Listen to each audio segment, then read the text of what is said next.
It's good to be here addressing you all mentors of future entrepreneurs, addressing on this topic. It's my pleasure, and I thank Krishna College for this opportunity.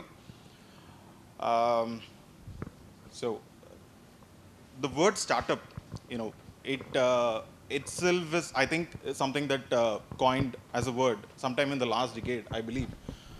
I mean, it could have existed as a word even before that, but it got so glamorized. It became a very coveted word. It became a fashion sometime in the last decade, I believe. So actually, if you look closely, I believe startup is nothing but business, right? Setting up a business, starting up a business, or in another synonym or a synonymous word, entrepreneurship, another fancy word, right? So before I hop onto the topic, I want to hear from you, because what I carry as knowledge is from the industry side of it. I want to understand from you, from the supply side, from the student side, how are today's students approaching the startup bandwagon or the entrepreneurship? Because I know back in my days, that is not a fancy term at all. That is something that we are afraid of. This is not. I don't remember any workshops or symposiums happening to students, let alone the professors. So it is not a fancy word back then. So how are the students of today? How do they respond to this thing called startups, entrepreneurship? What is their approach towards it? They come up with a lot of ideas Okay. many times, but then we can make out that it may not work, Okay. because many times they don't put efforts behind that. Hmm. In the beginning, they come for one or two sessions or meetings, Right. and then they do not land up. Either they are preoccupied or Hmm. they themselves they are demotivated. Right. There are no follow-ups. Yeah. There is a spark, but there are no follow-ups. Right. Okay. Anything else? They don't want to take risk. They don't want to work. Okay. Strain much. Okay. It has to get right on the table. Okay. Gain without pain. Yes. Okay. That is it. Okay. Anything else, sir? I don't mean all the students. Of course. Most Yeah. of them. Yeah. Understood.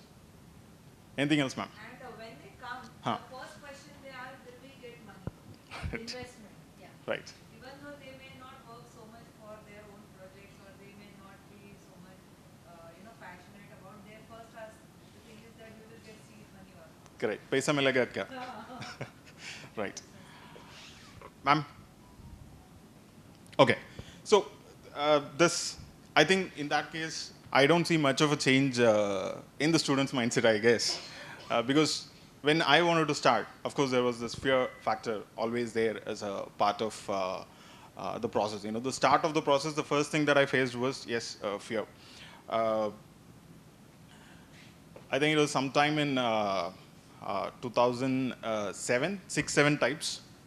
I was doing my UG, and I wanted to also, I think almost all of us, if not all of us, almost all of us would have at some point in our life wanted to do some business, something on our own, right? It need not be something groundbreaking like the way it is today. If it is a startup in today's world, it has to be groundbreaking, right? But maybe something on our own. It could be a coffee shop. It could be a browsing center. It could be anything. I mean, something that I want to do on my own without depending on anybody. So we might have had at least an iota of the desire and ambition to do something, right? So I was also part of that bandwagon, and I wanted to do something like that when I was doing my UG. And I am from Tirunelveli, which is a small town, unlike Coimbatore, Chennai, or metro and tier 2 cities. I think back in 2007 it was tier 3 maybe. So I wanted to start a coffee shop and an internet cafe, which I envisioned would become the hotspot for college students to come with their friends and girlfriends, whatever, that's what I had envisioned. Because the need started from me, you can say, because Tirunelveli is a very small town, and we didn't have any such place. Forget about coffee shops or internet cafes. There's no parks even. No such place. So yes, I wanted to have such a place, and I started talking about it to my classmates, juniors, seniors, like-minded people when we sit and discuss. So this started, it went on, and we did a lot of research. We finalized on a area where we wanted to do it, the kind of menus and all that. It went on and on. And uh, after some time, I did what most of the, I think, Indian kids are supposed to do. I went for my MBA. So what happened to that plan? Nothing. It just like the reasons that you said. Of course, it was not just so. I'd like to start with the challenges first. Uh, I'd like to cover the bad news first, let's say. So, like I was saying, to my dream of, if not being an entrepreneur, probably being a businessman back in 2007, the first challenge that I faced was this. What I mean by socio-cultural dissonance is that we Indians are bred in such a way that failure is always frowned upon. If you are to compare this with a Western,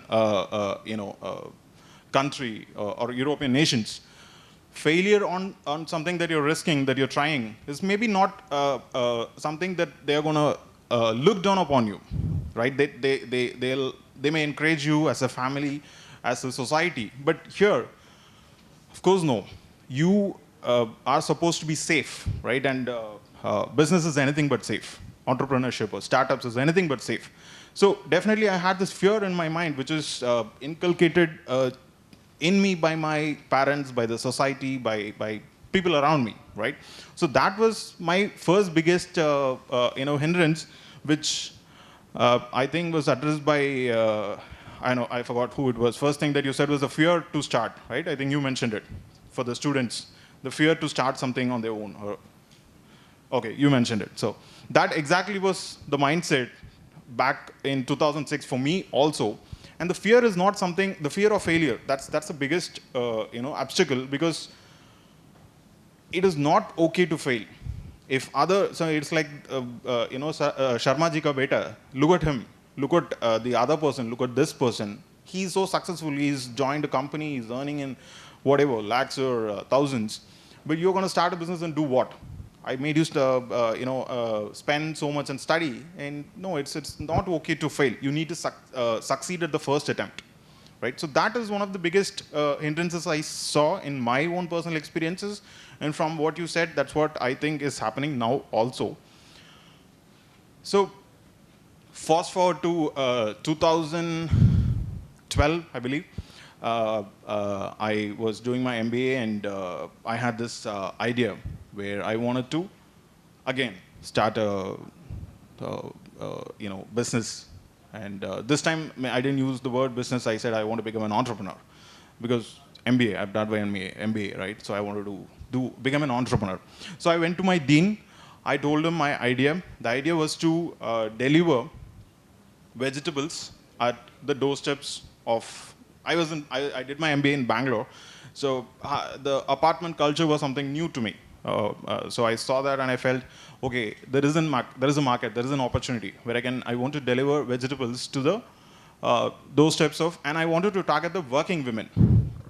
That was the. So I explained my ideas, I explained my project and all that to my dean.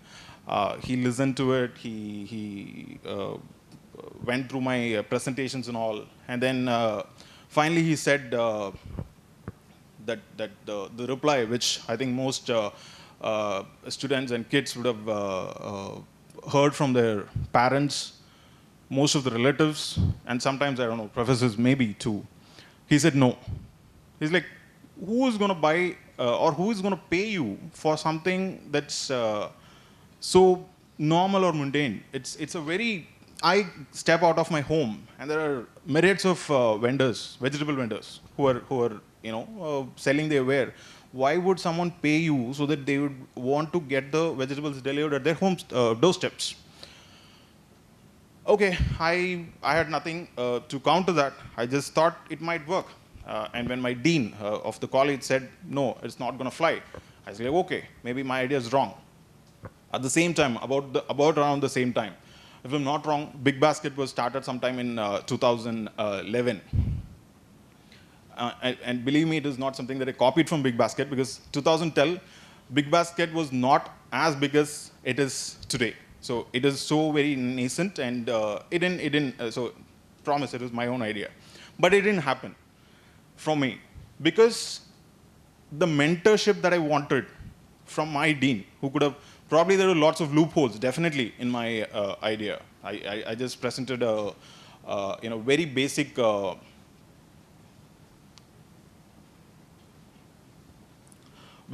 idea that I wanted to do this. But the mentoring is the aspect that was missing at the time, and that is the same thing probably founders of Big Basket or others, Grofers and other such platforms had.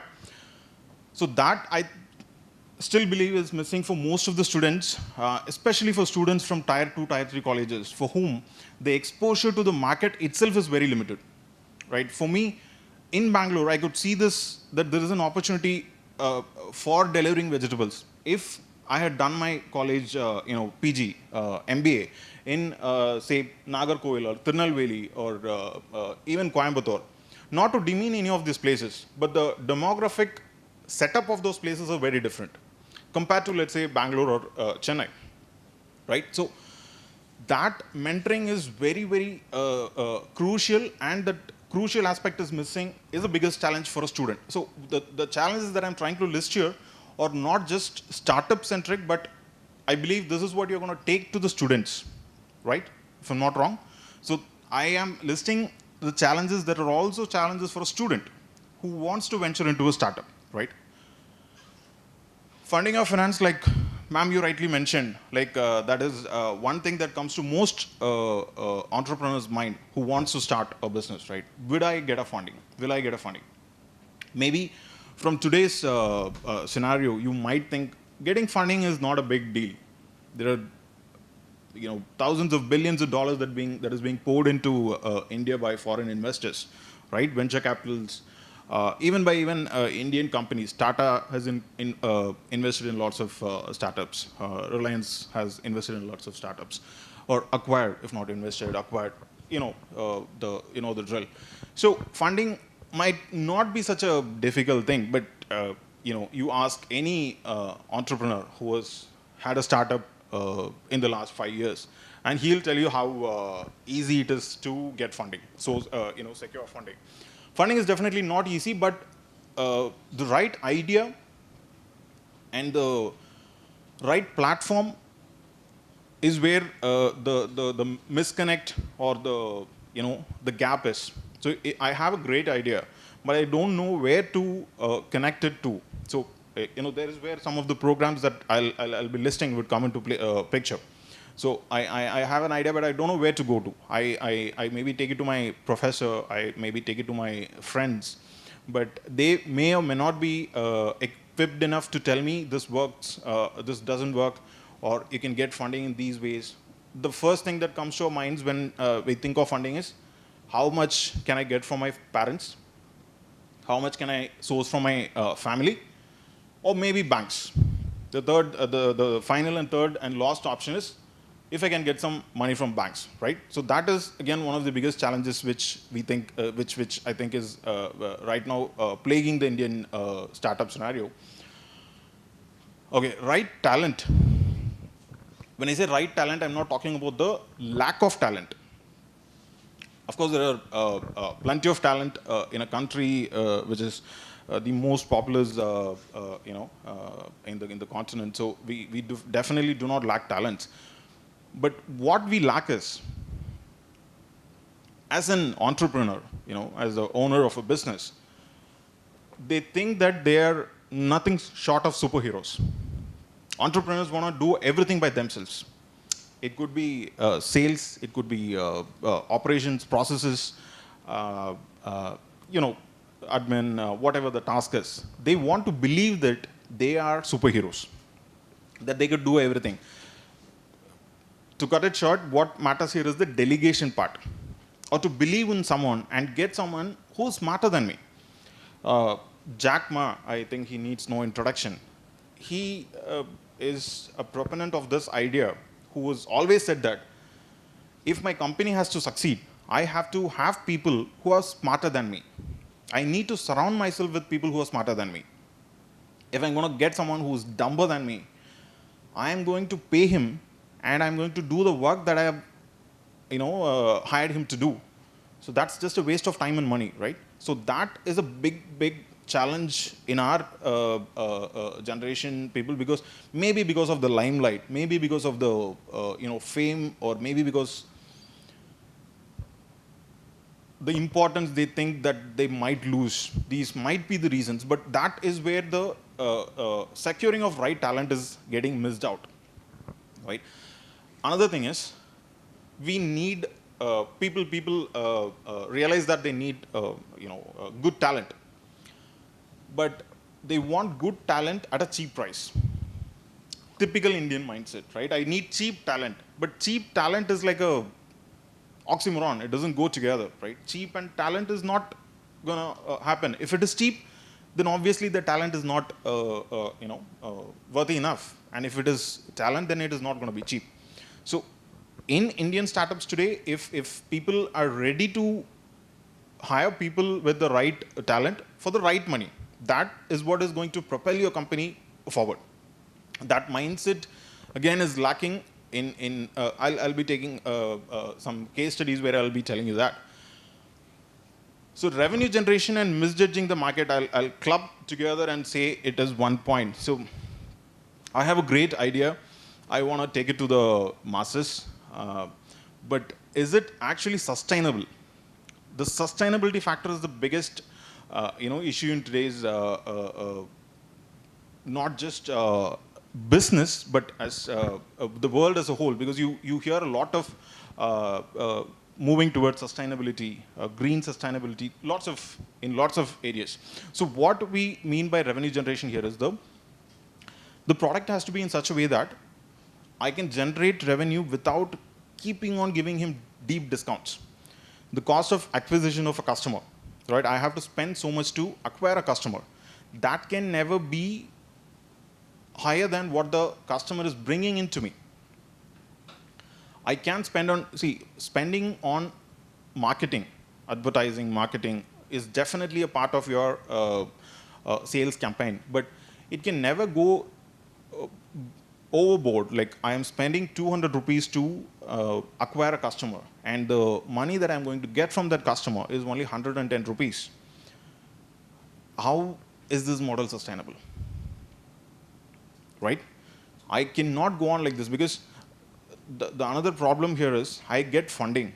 So I try to show revenues. For example, if I can get 60 such customers who gives me, let's say, 100 rupees business for ease of calculation. So what, 600, let's say 60,000 rupees is the revenue to me, right? But I'm spending what? 200 rupees on him.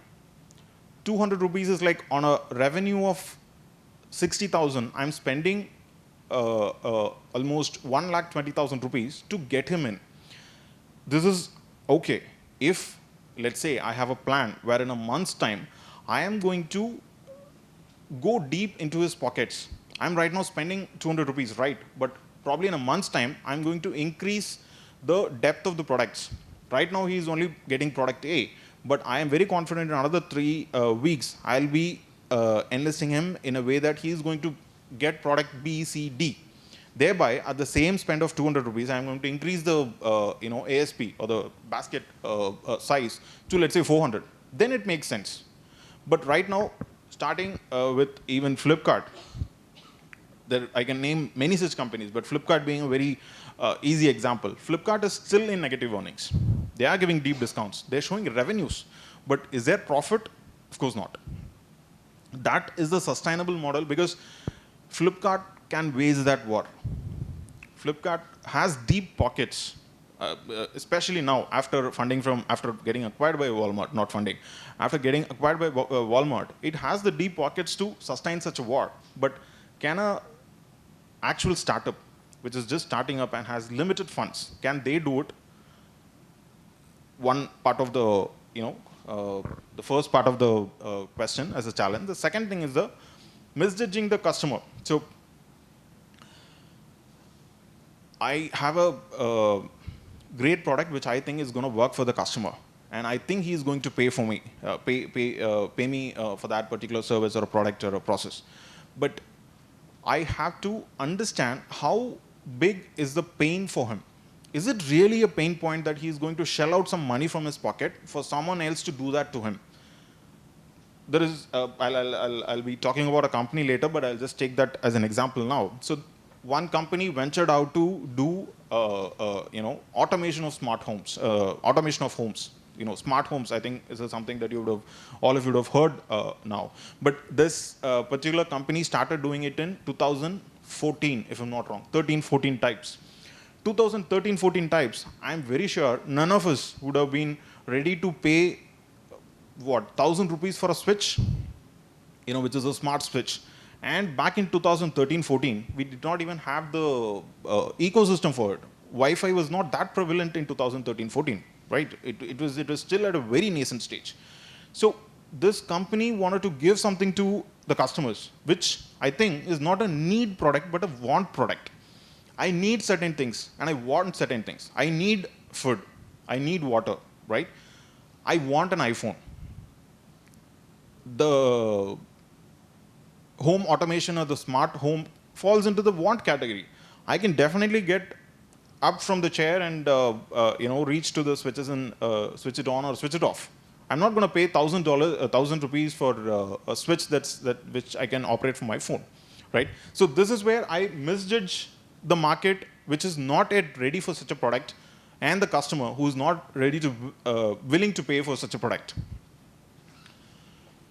Okay, regulatory and other differences.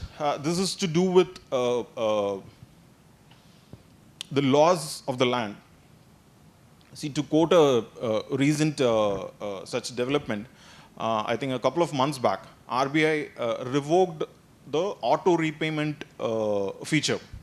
That is, we have, I think most of us have set up recurring payments where I pay for some memberships or to refill my wallets on Paytms or phone pays and other things, or buying subscriptions on Netflix, Amazon, such things.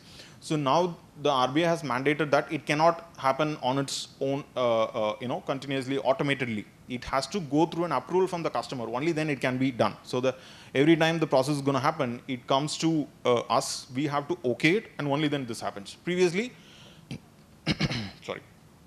Previously, it used to happen on its own. So this, as a regulation, is going to hit the wallets or the services that I mentioned, Netflix, Amazon, Hotstar, whatever these people. This is going to hit their ecosystem because they have built their ecosystem in such a way that these payments are going to, automatically going to come to them. So this will definitely disrupt their business, if not completely deal a major blow. So this again. There is again one such company that I would be addressing for this, but I'm just letting you know. So there are things related to the laws of the land which we have to take into consideration before venturing into any idea. However good it may sound at the moment, there could be repercussions in the future. Unless otherwise, there is a very clear picture. It is always walking on thin ice. And the homogeneity, one of the biggest reasons why many foreign investors are rushing to invest in startups in India is because of the population, right? We have a huge population. First, first point. Number two, we have a huge working population, the middle class population. That's one of the biggest in the country, in the world. So they see that as a very, very, very lucrative thing for them to come and invest. But what they are missing to see is another thing, that India is not a single market. It is not like how do I put it? So it's so diverse in terms of the state-wise regulations, state-wise taxations, the legality part. Apart from that, the customers, the cultures, the tastes differ to a greater extent. If you have to take an example, Netflix, of course, it's not a startup, but as a company, as a service, as a brand, is suffering in India because they're not able to understand the tastes of the Indian customer. Someone from north, their movie tastes are different. Someone from south, their movie tastes are different. Someone, even within south, if a subscriber from AP Telangana is having a different taste compared to a subscriber from Kerala. So this has led to a very difficult situation for Netflix. The homogeneity or the lack of homogeneity is the biggest concern when it comes to dealing India as a market. Next slide. Okay.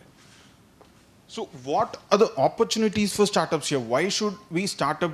Why should I start a company in India as a product or a service, as a process? Why should I do it in India?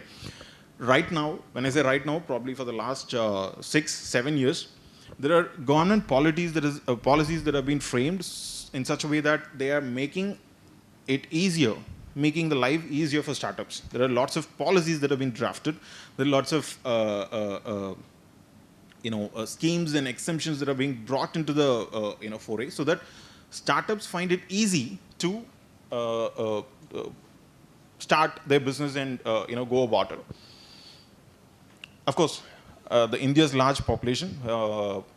When I say large population, I'm not just referring to the numbers, but I'm talking about the demographic dividend. I'm sure you know what the demographic dividend refers to.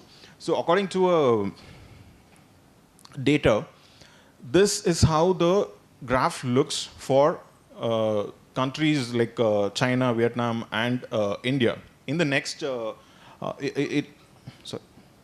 it goes up to 2060, you can forget it, but I'm sure it is not visible to you that much, but you can focus on these 4 points. So 2021 to 2030, almost all the other companies are in a downward spiral at the moment, but India's is at a stagnant phase, and by an estimate, India is supposed to add another 100 million to the demographic dividend. So this demographic dividend refers to the working class infusion into the current population. So the lack of it is because of the age group, people who fall into the age group of more than, let's say, 50, who are not going to be working and contributing to the purchasing power of the economy.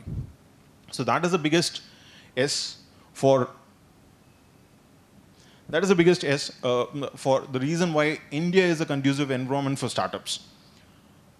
Working class mindset, 10 years down the line, 10 years ago, I may not have been ready to spend 300 rupees, 400 rupees for a movie ticket.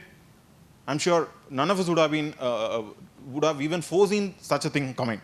If someone would have told you that I would give you a ticket for 300, 400 rupees, we would have laughed at it, because we would have probably went in a group of 10 people and we would have probably spent 200 rupees for the whole thing. Forget about tickets. If I told you that I'll be selling you popcorn for 300 rupees, would you have believed that? Of course no. And a samosa for 100 rupees. If you go to the bakery down the line, you'll get it for 5 rupees, right? Water bottle for 100 rupees? Of course no. But right now we're doing it. Maybe Coimbatore or the tier 2 towns are not it. No, Coimbatore is, of course, has PVRs and Cinepolis of the world. So definitely we do. So we are ready to spend. The reluctance to not spend so much is slowly inching away, so that we are ready to spend.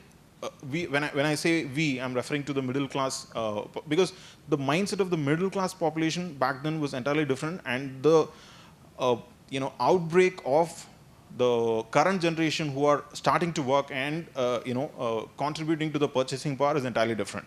So that change in mindset is definitely adding a huge step up for startups. You could compare any service. Taxi service, Ola, Uber. I'm sure getting an auto was a big decision for many working class people. I know I am from a middle class family, and definitely getting an auto, even if it was just 20 rupees, you'll be like, no, we'll take the bus. Maybe it is delayed by 10-15 minutes, but that's okay. We'll take a bus. But right now, the convenience factor has driven us so much into the consumerism. So we are okay to spend, even if it is 100 rupees extra. There were times when we used to look at the pricing and see why is it so much. But right now, we are getting accumulated to it. We are getting used to it, right? So that is one of the big opportunities, or not opportunities, but one of the big enablers for startups. That's making it easier for them. The smart switches, the smart home thing that I told you about, it cannot flourish because back then people are not ready to spend 1,000 rupees. But now people are ready to do that. They are spending on smart switches, smart fans, smart plugs, everything smart, right? We want everything smart in the ecosystem around us. May it be offices, may it be schools, may it be home, because we need the convenience. I want to sit in my chair and do everything from the click of a button on my phone, right? So that is definitely driving or enabling things happening. And change in talent pools approach. So what I mean is, if I asked you, say 15 years ago or 20 years ago, if I had asked you to join a private company, which you have no idea about, what would have been your response? Like, you got a job, I'm giving you an offer letter, and I'm saying you can join this company. Would you readily accept it? It's a company that probably is not even into existence for so many years. It's probably founded some 3-4 months back, and you are probably the second employee to join or the third employee to join. Would you be readily accepting it? Yes, because those days there were no options for them, so they might say yes for it. Great, sir. I appreciate bringing in that point, but definitely, sir, you will also agree to this. Maybe 15 or 20 years ago, if you're joining a private organization, and if the case is like you're the second, third employee, and if you're going, for what do I call that, marriage proposal, I'm sure you'd remain single even now, right? Exactly. That's a point that I'm trying to drive. Job in a government organization is a must, right?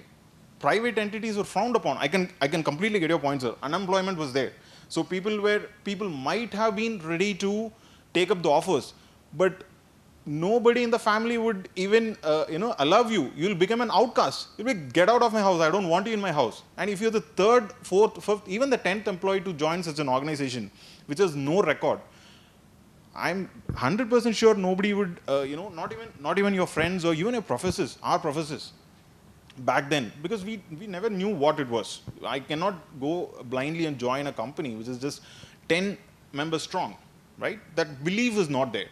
But right now, people, when I say people, I'm not talking about some graduate who's just stepping out of the college, who's looking out for jobs, coming and joining a startup. No, I'm talking about senior talent pool.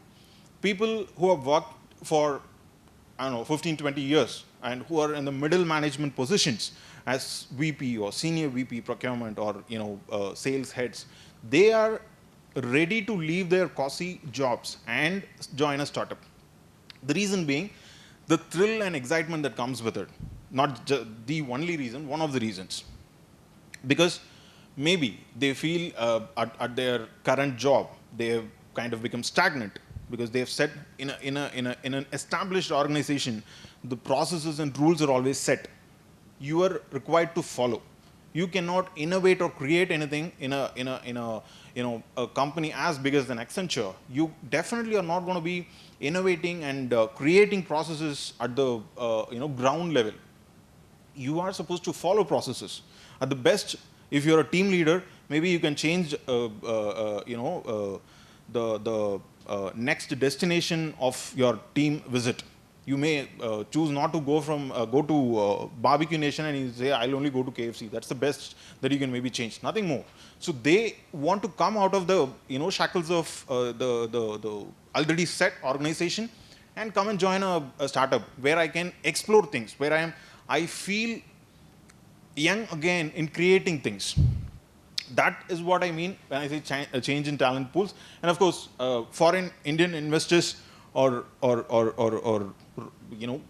running and rushing to invest in our startups. One of the reasons which I already discussed before, and the presence of incubators and aggressors. So these incubators and aggressors, what do they do? I'm sure you heard of incubators. Aggressors is also another similar set of organization that is available to the students or any startups for that matter. So what incubators do, I'm sure you all know. So incubators are the government as well as private agencies that are available in Indian setup today, state-wise or even on a national scale, where they provide you assistance to handhold. So I have an idea, but I don't have an office. I don't have the setup to sit and execute my idea. So I need a place where I can nurture my brainchild, that is my company, and take it to a level, handhold it, where it can start walking on its own. So that is what happens in an incubator setup.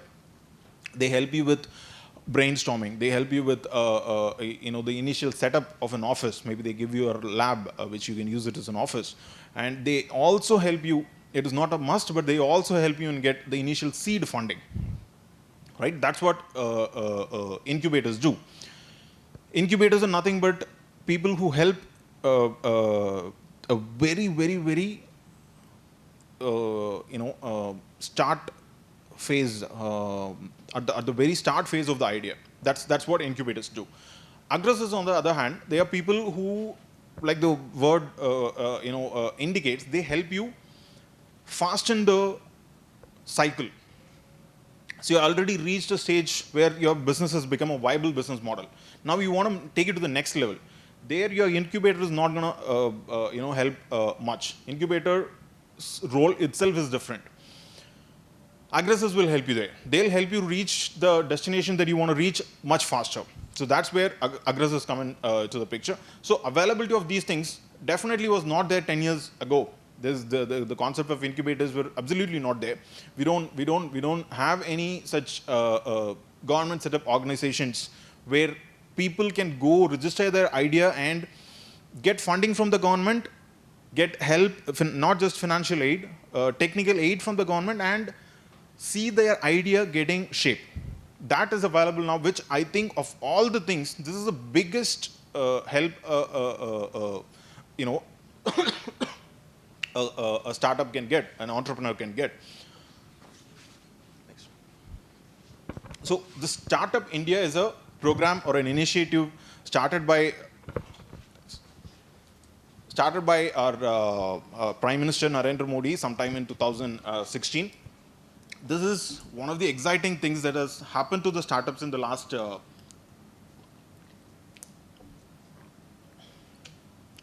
decade. So this is for completely for the purpose of government's definition of startup, not a layman's definition, not my definition, not like that. This is the government's definition of startup when you want to register as a startup in the Startup India program. So it has to be a private limited company or a limited liability partnership or a registered partnership firm. What it means is that it cannot be a sole proprietorship. There can be a single owner private limited company. I'm sure you all are aware of the difference between these three things. Sole proprietorship is not approved, but a single owner private limited company is okay. It has the basic thing is the company has to be a private limited company, right? And your age at the time of registering should not be more than 5 years since incorporation. Your revenue turnover shouldn't be more than 25 crores for the financial year that you're registering as a startup. And what constitutes or what is agreed upon as a product for a startup is that it is something that is commercially viable, is what the definition tries to say from operation. It has to be something which is commercially viable, where I can market it to the customers and make money out of it. So, yeah, restrictions I think I've mentioned. Yeah, if it is formed by splitting an already existing company, that again is not a startup as per the definition. Again, what products does not qualify? I'm making a product. I have a great idea, but it is not commercially viable. I cannot sell it to a customer, or it doesn't make commercial value to a customer is not considered as a product, or I am making probably a chair, a table, and if I'm going to apply for startup registration saying that I'm making chairs, I need funding, they're not going to consider that as a startup, because it needs to be something from, as it says, undifferentiated. It has to be a product, the differentiated product from what already is existing in the market. Not just product or process or services. So again, products, services, or processes with no incremental value to the customers is again not considered as a product. So these are the benefits that are available for startups now. When I am starting a company, there are lots of legal, complexities that I have to face. Getting licenses, getting lots of regulatory approvals, filing for taxes, financial side, lots of things. So the Startup India initiative is trying to cut down, what you normally call as the red tapeism and bureaucracy, right? See, I'd really like you to take this to the students, because I have seen lots of students, not just students, people who want to start up a business. Lots of such people are, do not have that something like this exists. There is a huge benefit to this, and I'd really be requesting you to take this to the students, because this could really be a push for them to do something. The incentives, I'm not sure if this is visible. I'll just read it out to you and tell you what. So the first thing is a self-regulation, certification compliance. What it means is, like I said, you have to take lots of approvals and regulatory nods from different departments, government departments and agencies, right? So in this, if you are registered as a startup, the government is giving you a right to self-approve, that self-certify yourself, saying that I am compliant for this particular rule, whatever you're saying. What it means is that I don't have to walk to every department, government office, government agency, submitting documents on documents and asking for their signatures and approvals. You know how hard it is, right? Even if it is for a birth certificate or a driving license, you know how it works in our current setup. So this is a huge relief, because I can self-certify myself saying that I am compliant, and there will be no inspection for the first 3 years. Since my registration, for the first 3 years, there will be no inspection from government agencies, unless otherwise there is a complaint, given that this particular organization is violating this protocol. If someone is going and complaining to the board, only then there is going to be inspection. Otherwise, no, there is not going to be any inspections. For the first 3 years, you are given an income tax exemption. It is not a rebate or cut down or anything. You are given an exemption. But there, of course, you'll have to apply to an interministerial board, which will go through your processes, company products and services or processes, and they will approve.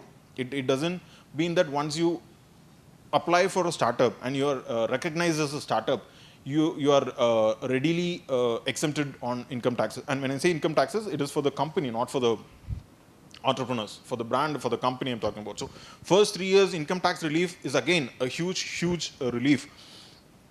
So they have made available mobile apps for registration. Again, the startup registration, you don't have to go visit offices, or you don't have to go visit government agencies where you have to present documents and stand in queues. It happens over a mobile app or over a website. So exemption from capital gain tax, again. Capital gain tax is nothing but if I'm having an asset and I'm selling that asset and I'm gaining from the procured value, purchase value, and sold value. If I invest that amount into the startup, that I'll be actually, if not, I'll be taxed for the capital gains. For example, I got a house for 1 lakh, I'm selling it for 2 lakh, I'll be charged tax on the 1 lakh. Now, if I invest this 1 lakh into my startup, I'll be exempted on that tax. Patent filing fees, again, there is a rebate on that. This of course goes a little bit technical. I wanted to cover the cream. So there is a dedicated fund of 10,000 crores over a period of 10 years, which has been dedicated to startups, only startups. So these are called funds of funds. the funds of funds refers to, it is like there are lots of other agencies like SIDBI, for example. I think you all know SIDBI. There is a Small Industrial Development Board of India, right? Yeah, I think that's the abbreviation. So Startup India initiative will allocate out of this 10,000 crore a certain amount, let's say 2,000 crores to SIDBI. SIDBI will in turn allocate this to MSMEs or SMEs that SIDBI thinks is qualified enough to get this funds. So that is what is called funds of funds. And there are, of course, lots of public as well as private incubators that is being set up, especially by Startup India initiative, so that it is not just public, there are also private players who are encouraged to do it. Private players' encouragement gives you more access, gives you access to more funds, right? So this, this is again summing up the same thing. What does Startup India do? So it is helping you simplifying the process of starting up a company with reducing the legal compliances and things, and extending support by incubators, R&D labs. It gives you access to these things which otherwise are not available to you. And the funds of funds that I talked to you about. So 10,000 crores over a period of 4 years when it started. So by 2020, we have already covered that 10,000 crores. And relaxing of norms, that's what we spoke about in the last slide. Again, tax exemptions and things.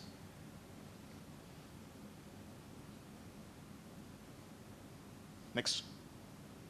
Okay, so these are some of the facts since its inception and till 2022. What has Startup India initiative as an initiative? What has this achieved? So we have about 62,000. This is as of Jan 22, but as of now, we have about 70,000 startups that are recognized. When I say startups that are recognized, what it means is that those startups applied to be registered under the Startup India scheme, and they were recognized. So that's what, according to, as of June, we have about 70,000 such startups. We, India, are the third largest ecosystem for startups in the world. And we have about 100 unicorns. I'm sure unicorns, you're aware of unicorns. So in startup, unicorn is the term that refers to a company which has reached $1 billion valuation. It is not revenue, it is not turnover, or it is not funding. It refers to the market valuation if the company has crossed $1 billion valuation alone. That is referred to as unicorn. So in India, this figure again says 83. This is again till Jan or Feb, if I'm not wrong. As of now, we have 100. June, India officially crossed the 100th mark of having unicorns. So unicorn is the term. Unicorn, you all are aware what a unicorn is, right? Right? So unicorn is like this rare mythical creature, which is not easy to find. Even in mythology, it's a very rare beast. So why they refer to these companies as unicorns in startup parlance is because these companies are rare in terms of their operations and the valuation that they were able to arrive at. $1 billion valuation in today's, I think it runs to about 7,700 crores. That is what we are talking about for valuation. Again, it is not the revenue or a turnover, but the valuation of the company. So achieving a 7,700 crore rupee valuation of a company is definitely not an easy task. That's why they are referred to as unicorns. So this is the 89,000 crores. This is the amount of IPOs that were floated only in April to November last year. Just between April to November, there is 75 IPOs were applied. Right? Yeah, 75 IPOs were issued and 89,000 crores were accumulated to those IPOs. So these are again just facts. Normally, Bangalore was usually referred to as the startup capital of India, but NCR, Delhi, that is the NCR National Capital Region, has surpassed Bangalore, and right now is referred to as the startup capital. So this is the funding that startups were able to get from venture capitalists or companies. This is almost twice than what we were able to get in 2020. So 21, the reason why I'm not comparing 21 is because 21 maybe was hit a little bit by pandemic. So there was a little bit snag in the market maybe. So, but compared to even 2020,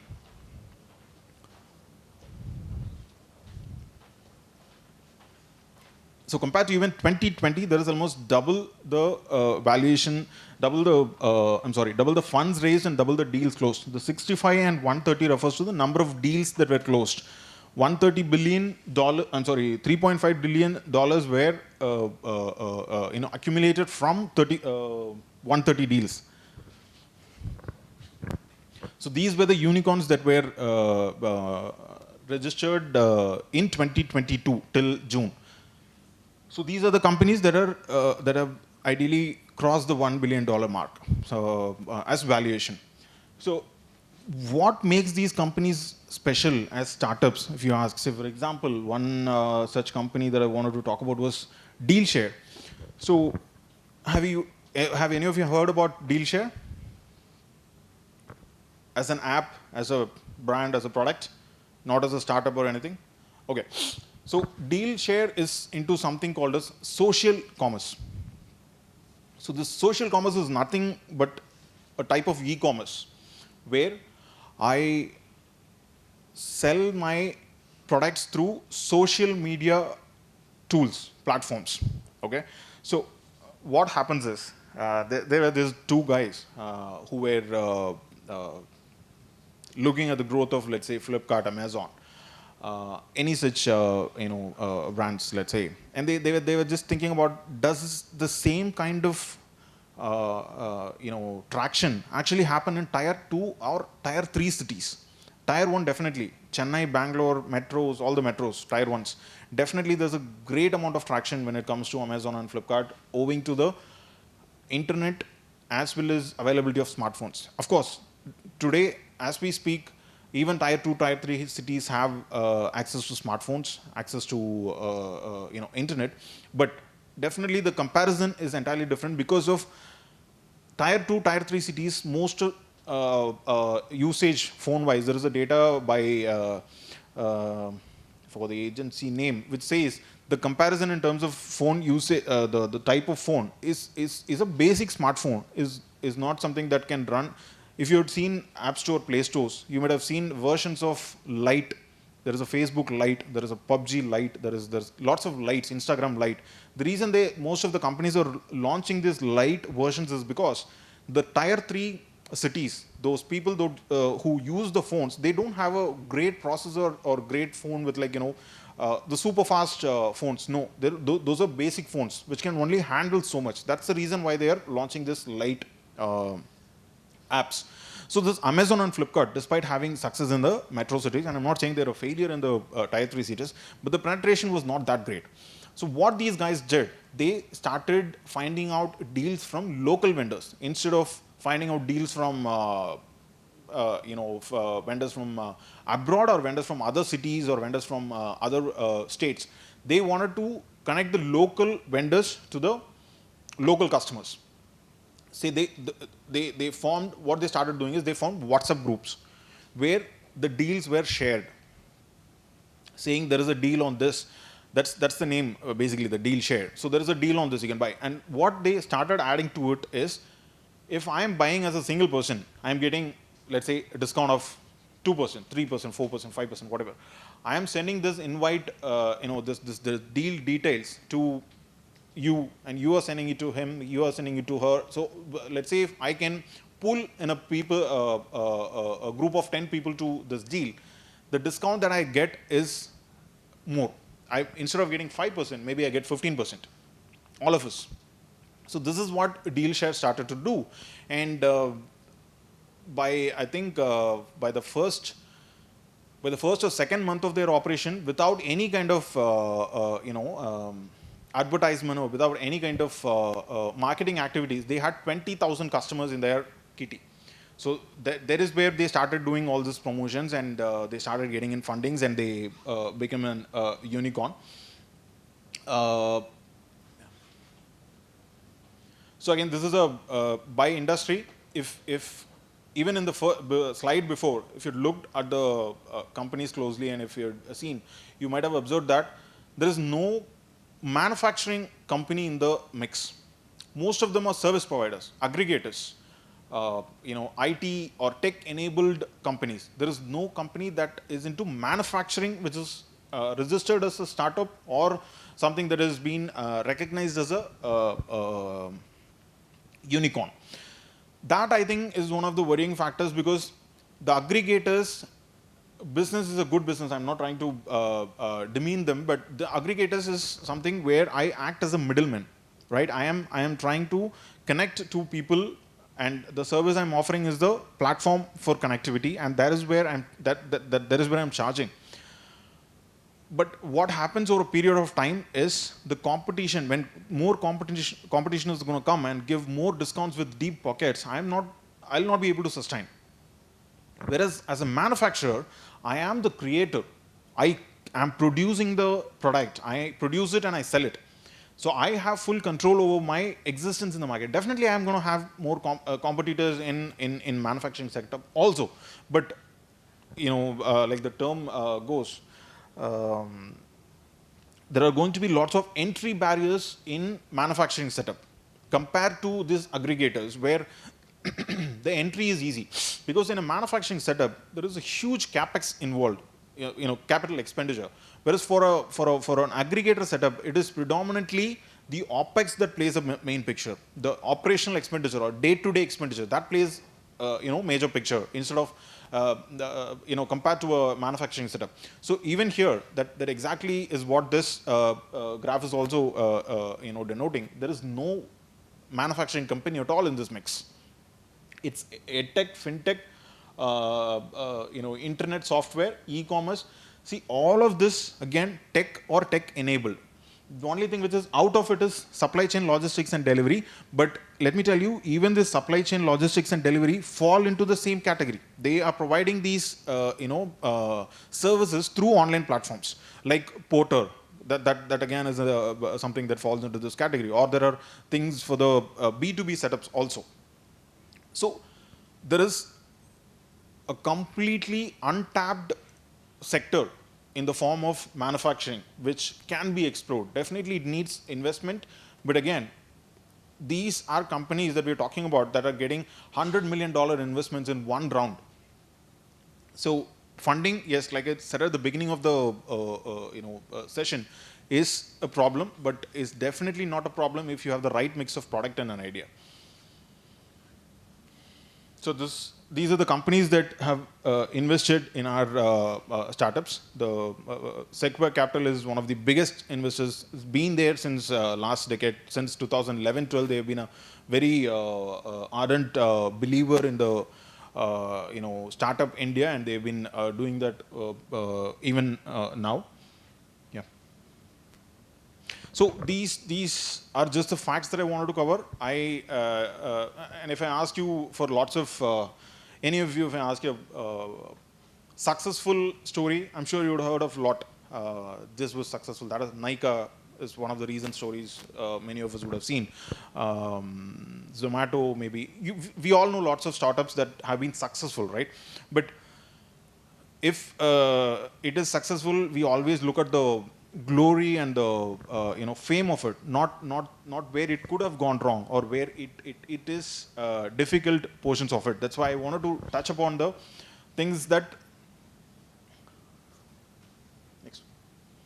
have gone a little bit. These are not companies that are shut down completely, but these were companies which have had problems in the recent past. So Ola Electric is, I'm sure all of you heard of Ola Electric, Ola e-bikes, right? Electric bikes. it definitely made a huge buzz in terms of marketing. They spent so much on the marketing to create a buzz in the market, right? But what happened is definitely a worthy case study. I would request your students to do a case study on that, because Ola was not a startup, not by any stretch of imagination. They've been there in the market for a while. They were a known brand, right? They wanted to venture into something, mobility, as a new product expansion or service expansion, and they had the funds. They had great engineers, great team, great engineers working on this product. So where did it go wrong? It was a new product, number one, for them. The expertise was not there. For them, it was a new product. Unlike companies like Ather Energy, I think you might have heard of this company. So that is one of the pioneers in the e-bike segment. They have been doing the research for almost 4 years before they launched a bike. There is a company called Ultraviolet, which is I think started somewhere in 2016, and even now they're doing the research before they're launching their product, because e-bikes is not an easy or cakewalk or a easy thing to do. Ola Electric, what they wanted to do was there was a sudden boom in the Indian market with electric bikes, right? Almost all of us wanted to get an electric bike or were interested in electric bikes because maybe one, rise of fuel costs, petrol costs were rising like anything. That is maybe one thing. Second thing, they were cool. They're fashion. They were the next thing that is happening in the market. If not, all of us, most Gen Z, they wanted to get an electric bike. So Ola wanted to, capture that market sentiment that they wanted to ride on that sudden boom of electric bikes. So they launched a product which was not properly tested, which was not properly, thought of, or which is not properly formulated. That is one of the main reasons where Ola has failed. The failure is not just with the technical part of it. It is not just that one bike suddenly caught fire. I'm sure technical snacks can happen, but that is not the only thing. There were a ton of issues, starting with their quality of the bike, with the customer service, with the repairs and services and all that. So there are a ton of problems which Ola has failed to see ahead and is suffering now, because they had a huge opportunity. Ather was the only competitor that they had. If Ola had launched a product which was foolproof, which was able to sustain in the market without having these problems, it would have been a hit. But right now they are suffering. They have been dealt a huge blow just because they wanted to jump into the wagon at an early stage. BharatPe and Zilingo, if you had seen these names recently, both of these companies were in the news for mismanagement of funds or misappropriation of funds. So what happened here is, BharatPe's founder, this guy is Ashnish Grover, he's the founder of BharatPe.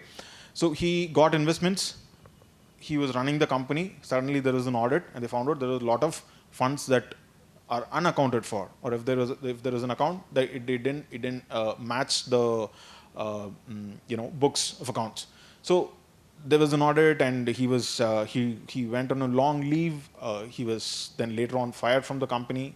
Misappropriation of funds. The same with Zilingo. It's a B2B platform.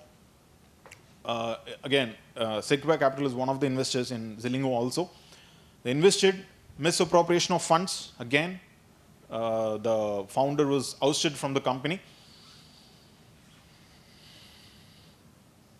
So these are the companies which have suffered a lot of layoffs in the recent times, led by Unacademy, which fired almost 900 people. 900 people is definitely not a joke, because losing a job is not good for the company, not good for the employees. So what do you think, from your point of view, what do you think was the reason for these mass firings? Any of you? Competition. Competition was the reason, sir. Okay. What, like, Because can they you? had Byju's that time. Correct. Yep. And they had a very good market. Right. So that was the reason it's Vedantu and An academy. increasing competition. All right. Okay. Any other opinions, ideas? Okay. So one thing that happens with startups is I get some funding, and the first thing that I wanted to do is splurge my money. And what I do is I splurge it on getting a swanky office, swanky furniture, and then filling it with people. The rationale behind that is being, for example, An Academy and Vedantu or online learning platforms where they needed coaches or instructors or tutors. So they recruited people left, right, center without worrying about the unit economics.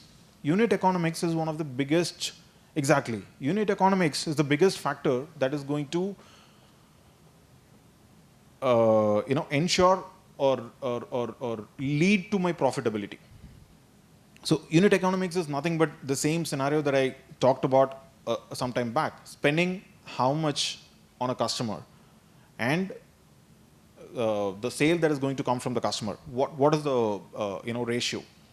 So that without managing the unit economics, if I'm going to be spending on this is like a reckless hiring and then senseless firing. That's what is happening in these companies. I hired recklessly because I had the funds, and I was not cared about the unit economics because I thought my negative EBITDA or my negative profitability is going to be justified by having more customers. But how sustainable is this is the biggest question. My funds are gonna get over at some point in time. So why these firings happen is because at some day I have to pay salaries for these people next month, but I don't have the funds. So with 1,000 people, maybe I can sustain for the next 3 months. I'm sorry, with 2,000 people, maybe I can sustain for the next 3 months. If I fire 1,000 people, maybe I can sustain for the next 6 months. I can probably within that time bring in some more funds. Maybe I'll rehire them. Maybe I'll do something else. So the reason most of this startup firings happen, you would never have seen such firings happening in let's say a TVS, a Honda, or a Tata, Reliance. This doesn't happen because those, even of course those are like big empires. Forget about those. Even companies that in your own localities, you wouldn't see such mass hirings happening. If it's a 500 people strong company, you won't see that suddenly one day the MD or the owner of the company wakes up and says 250 of you go home, don't come from tomorrow. That doesn't happen because those were built at a slow pace and it is built on a sustainable model.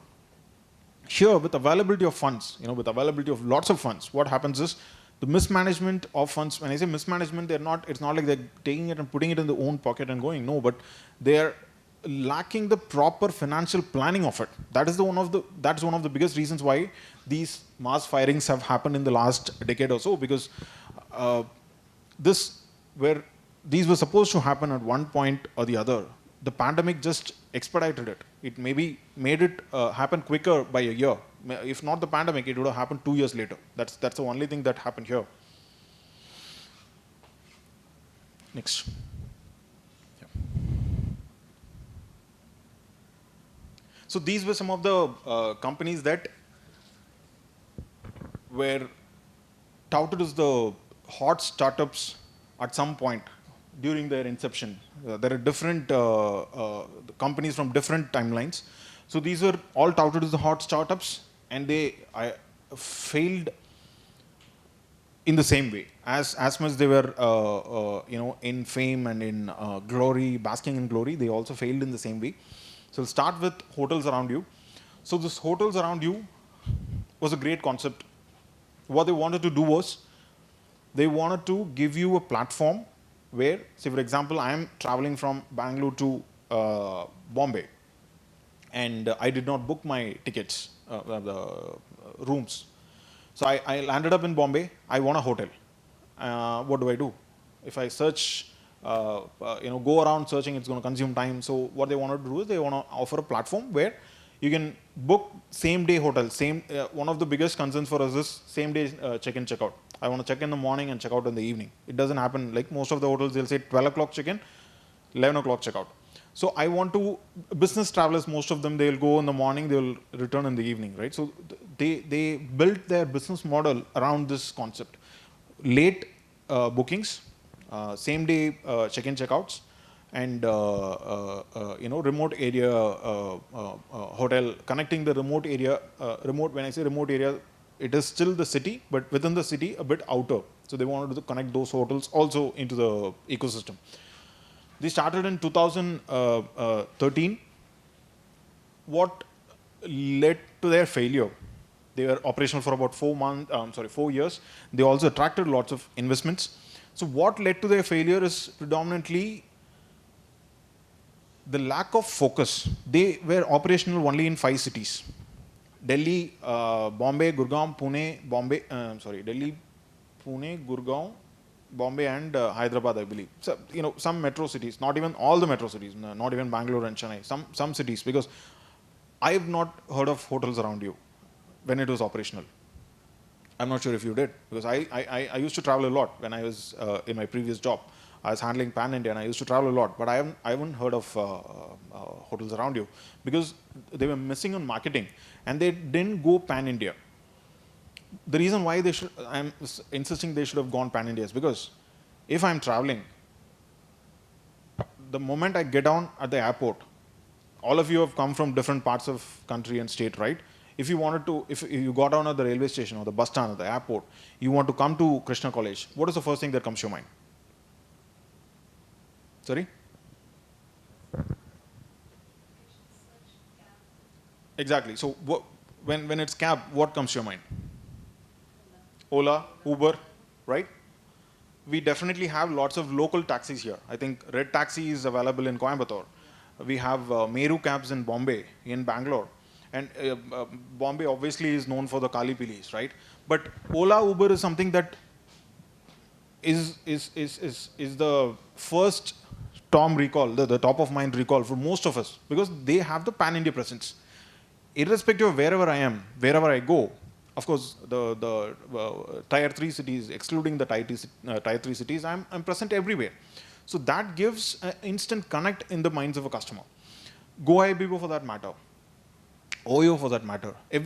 So Oyo was not there, I think, at this time, but GoIBibo and other people like Stayzilla, Rooms Tonight, they were giving a stiff competition to hotels around you, and their restricted demography, or restricted geography, led to their downfall, and not considering the competition, into your strategies. More than having a look at your company, of course, it is definitely required to have a look at your company and your financials, but it is, quintessential that I have a look at my competitor strategies. Else, I'm going to miss out on formulating my strategies, because in a setup which is as competitive as an online hotel booking industry, of course I need to know how much discounts are being provided by my competitors, where are all they present, which hotels are they targeting, what type of customers are they targeting. This data is essential for me to formulate my plans. So this is where hotels around you failed as a company. Coinex. So any of you heard of Coinex? Cryptocurrencies, right? So Coinex was started as a platform where people can buy and sell all types of cryptocurrencies, starting from your Bitcoin, Dogecoin, and all such cryptocurrencies. So they were doing good. They started sometime in December 2017, if I'm not wrong. And within a month or within a week of starting, they had almost 1 lakh of users, which is unprecedented for such a company. And what led to their closing or shutting down is a regulatory from RBI, which said that all institutions, banks, institutions, financial institutions, NBFCs or financial institutions, they should stop all types of trading with cryptocurrencies, anything related to cryptocurrencies. I mean, I'm sure you heard of the regulation of RBI with response to cryptocurrencies. It is not a legal trade, is what RBI said. So Coinex lost their relevance in the market. If it is not happening, so how can I, how am I going to succeed in the market? I mean, forget about succeed. I can't even survive in the market. So that led to their, this exactly what as I meant when I mentioned regulatory differences in the country when we were talking about the challenges in the first slide.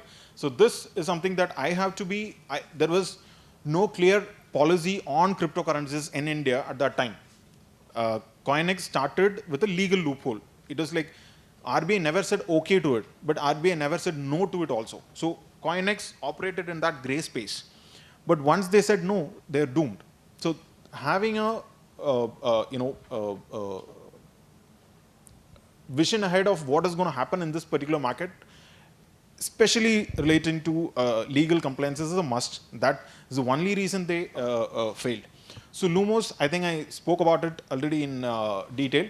Lumos is the company that I was talking about for the smart homes and automations. Yeah. So I explained it why they failed. PepperTap is a company which wanted to go hyperlocal market, which wanted to work in the hyperlocal market. So hyperlocal market is nothing but your big basket. That the segment or the category is called hyperlocal. So they started with, again, providing deep discounts, competing with Big Basket and Grofers, and there were lots of such companies during that time. The market is getting consolidated now, but back then there used to be lots of such companies. So PepperTap failed because of number one, deep discounting. They went to tier 2 cities also, and they charged the customers for delivery, which is absolutely not okay, right? At that time, because see, if you look at the way most of the Reliance products have come, they start giving it to you free. They provided free SIMs, right? At 2016 or 17, if I'm not wrong, they provided free SIMs, and then they slowly started charging you. By then we were already used to the product, and then we started paying for it.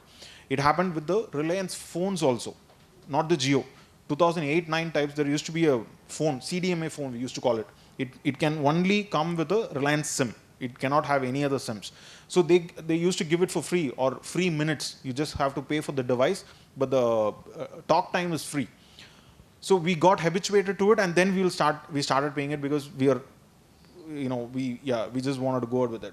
You might have seen such things with, there used to be a weekly magazine in Tamil Nadu called Kunkumam, where they used to give you small sachets of products, lots of products as a freebie. You start using it, and then slowly you get used to it, and then you want to buy it, right? So this PepperTap, the problem was they started charging you at the first time itself. Like, I'll deliver you vegetables, but you have to give me money for the delivery. I was giving you deep discounts for the product itself, but I was charging you for the delivery, which didn't sit well with the customers at that time. And even now, tier 2 cities, nobody is going to be ready to pay for delivery. So that is one of the reasons where they fail. And of course, wrong target market. What I mean is trying to tap the tier 2 cities in 2014. Of course, was not a good time for that particular market. That market was not matured enough to handle a company or a service like PepperTap. Doodhwala, as the name suggests, is nothing but a milk delivery service app, which worked on a subscription model. You have to subscribe to them, and they'll pay you. They'll deliver you milk every day or alternate days, however you want it. So this was misappropriation of funds, similar to what we saw in BharatPay and Zilingo. So there were lots of fraudulent activities which happened within the company. They, despite getting funding and being successful in terms of the deliveries and orders, they failed to pay their vendors, their vendors and debtors predominantly, which led to their failure. They had lots of cases were filed, FIR was filed, and they had to shut down. And SKASC is another similar service like hotels around you. They were in fact a very one of the older companies too. The SKASC was actually not shut down. They just said that we are pausing our services for now. We'll reboot it later. But it's been almost 4-5 years now. Nothing has happened so far. But here the reason was competition. They were the pioneers. They had a great going, but they were not able to match with the competition. Like your Oyo and Go Abibo and all these people, they were giving deep discounts. And to provide such discounts was not a feasible option for them, and they had to shut down. Yep. So most of the last 5 to 10 companies that we saw, if you saw the reasons for failure, one of them were misappropriation of funds or handling finance. This is one of the, if you go and Google best book for personal finance, this would be the first, second, third, fourth books that will be suggested by almost all eminent authors or eminent financial personalities. This is one of the best books that are available. I would request that you guys also read it and suggest to read, suggest your students also to read. This gives such crystallized ideas in the form of financial management, not just for companies, but for, actually it is not for companies, it is for personal finance. But those are concepts and ideas that you can apply for companies as startups as well. Because as startups, you're not going to have dedicated finance and accounts teams the way companies do. So financial discipline is one of the biggest traits that I'd say is required for any startup or an entrepreneur. Along with this, there's one other book I wanted to suggest. I'm sorry, I forgot. So that's about it. That's about the session. That's about what I wanted to cover. See, the entrepreneurship or the startup as such is not a job, or is not a it needs to be like a mindset. It needs to be like a lifestyle. I need to be an owner. I cannot start my system at 9 o'clock and shut down on my system at 6:30. That way is not going to work. The inspirations for the startups and the way it's going to run, it has to come from lots of things. It cannot be just from a book which is dedicated to finance. It comes from movies. It comes from fictions. There is a book called The Old Man and the Sea. If you have not read that book, I request you to read that book also, which is a great book on perseverance, which is again a trait which is hugely required for generation now, for the startups now, because for most of the startups that are there now, the mindset is like, I think all of you have heard of this movie called Suryavamsam, and in Hindi it is Suryavansham, Suryavansham, right? So there is this song, Tamil it is Nachatara Janalil, it goes like that. I'm sorry I forgot the song in Hindi, but there is the song, the hero, Amitabh Bachchan starts owning a bus company, not bus company, he starts, he gets one bus. Over the duration of the song, there are like tens of hundreds of buses, and he's a owner to lots of other companies, hospitals, whatnot. That is exactly the mindset most of the people have now. I want to start a business now, and in a year I want to sell it for crores and exit. The perseverance is one trait I believe is missing among the students and entrepreneurs or startups of this generation. So these are two books that probably I'd suggest for you to have a read. And movies, of course.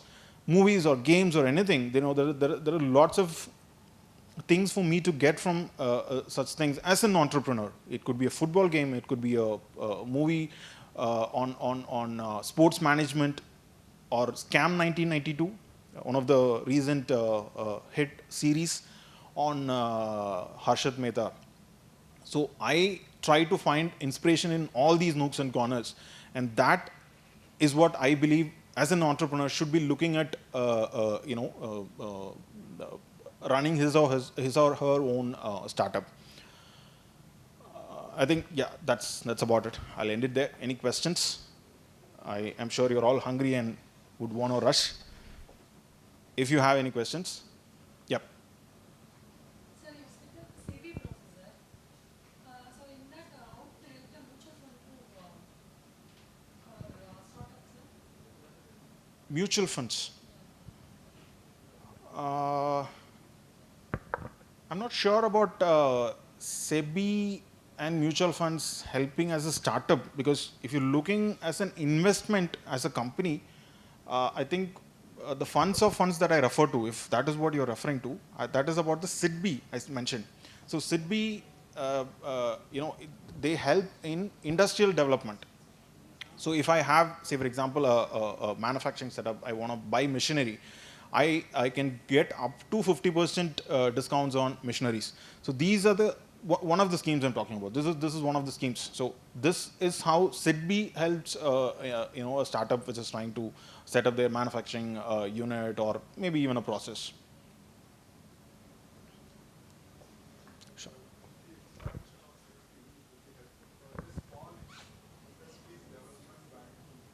Yeah, I did. Understood. Anything else? All right. Thank you.